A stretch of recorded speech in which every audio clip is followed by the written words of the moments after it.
that's it. That's the end of video number 1, and we're gonna move on to video number 2. Hello and welcome back. This is video number 2, and we're gonna dive right in and talk about what's your end goal. So before we jump in and talk about the technical parts of how to set up your email autoresponder series, it's really important to understand your end goal. Like, how many different ways and different opportunities do you have to profit, right? So unless you really understand at least a little bit of your plan, then jumping in like everybody else to just build a list is not going to be productive at the end of the day, right? So that's why I am going to focus on these few videos on what is your end goal, how do you create a connection, and how to understand your demographics and who you're talking to. That is actually something that most people totally forget about, and they skip that. And when they skip that, you actually end up failing or not profiting as well as you should be at the end of the day. So what I want you to do is I'm going to ask you a bunch of questions, and at the end of this video, I want you to pause it, take your time to jot down the answers to these questions before you actually move on to video number 3. So I want you to ask yourself, are you selling a product or a service? Jot that down. If not, are you selling an affiliate product? Now, if you're selling a product, obviously you could sell an affiliate product in the long run or vice versa. You really just want to get an idea of what your end goal is now, and what your future end goals could look like is fine.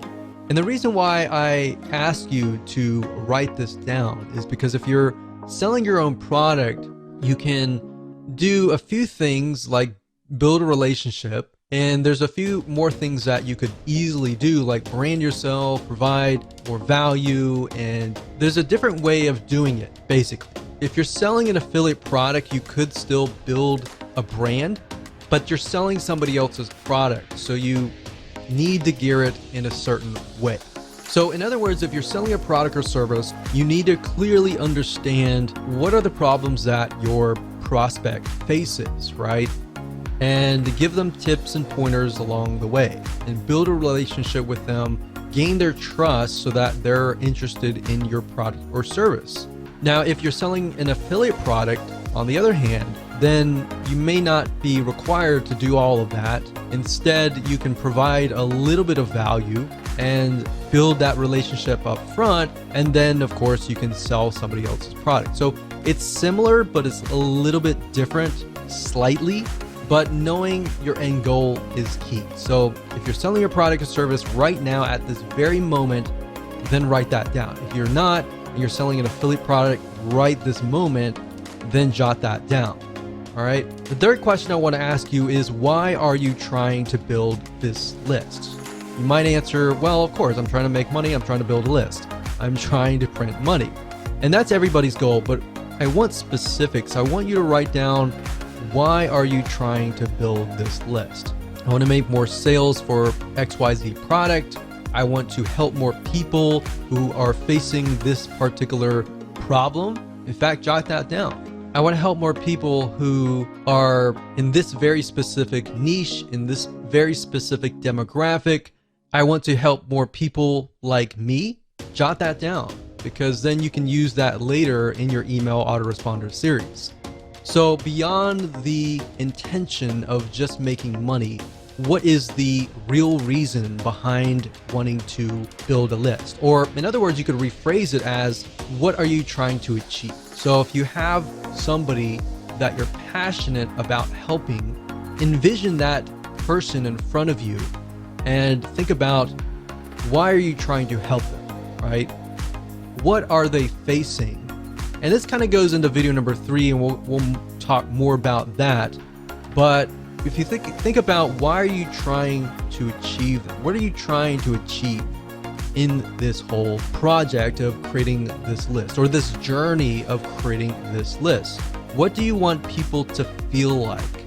Do you want people to feel like they trust you, you want people to laugh? Do you want people to feel sad, feel happy?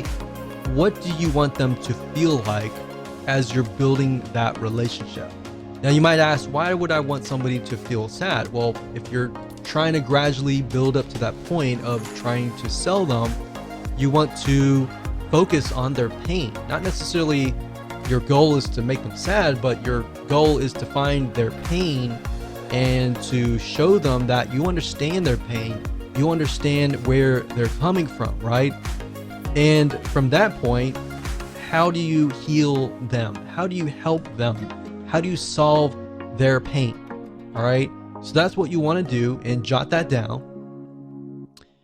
So what I'm trying to get at is there should be a very specific reason why you're building a list. Building a list just because you're told that it's a great way to print money is not the best reason. In fact, money should come last. Helping people should come first.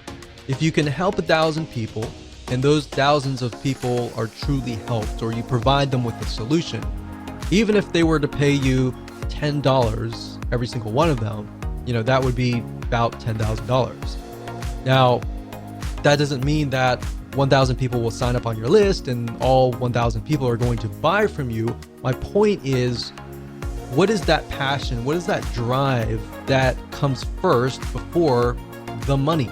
Because if you focus on that and you focus on helping people solve their problems, believe it or not, you're actually going to build a more successful business compared to the other guy who is just focused on building a big list for the sake of money.